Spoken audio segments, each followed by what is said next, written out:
Crude prices closing out the third quarter with a 2% gain, the sixth straight positive quarter. And check out the gains in natural gas, up more than 60% in the third quarter. Joining us to talk about what's next for energy, Peter McNally. He covers industrials, materials, and energy at Third Bridge. It's maybe not hey, Peter, good to see you. It's maybe not a perfect storm, but a lot of weird things have come together to create this dynamic, which I guess you would say the bottom line is supply's not back to where it was for a lot of reasons that you can go into, but demand is just about there. It's going to be there any day.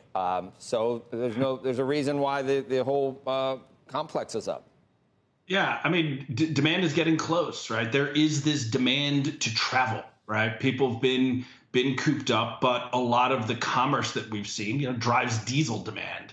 So trucks have been moving around, delivering goods to people's homes and overseas and things like that. So, that's been encouraging. However, on the supply side, the year began with the Saudis making a unilateral cut of 1 million barrels a day, and inventories have been falling rapidly since the second quarter of last year. So the dynamic really has changed.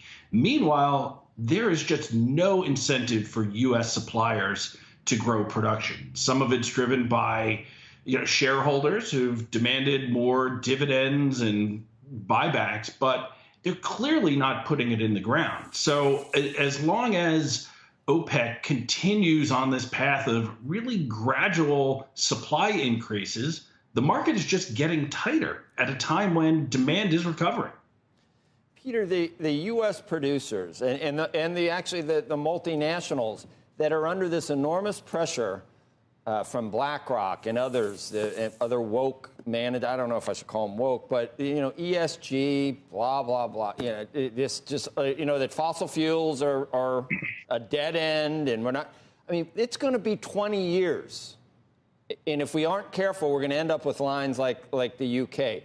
If they don't produce anymore, if they stop producing and just give buybacks and dividends, how much of it is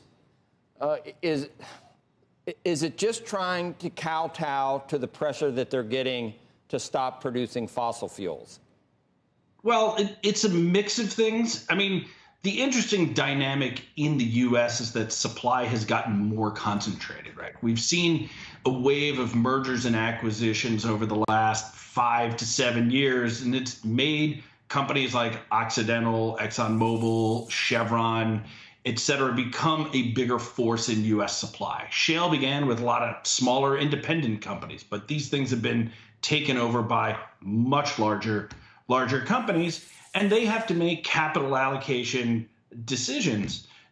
I would highlight, the recent sale of, that Shell is selling their asset in the Permian Basin for $9.5 billion to ConocoPhillips. And what are they doing with the money?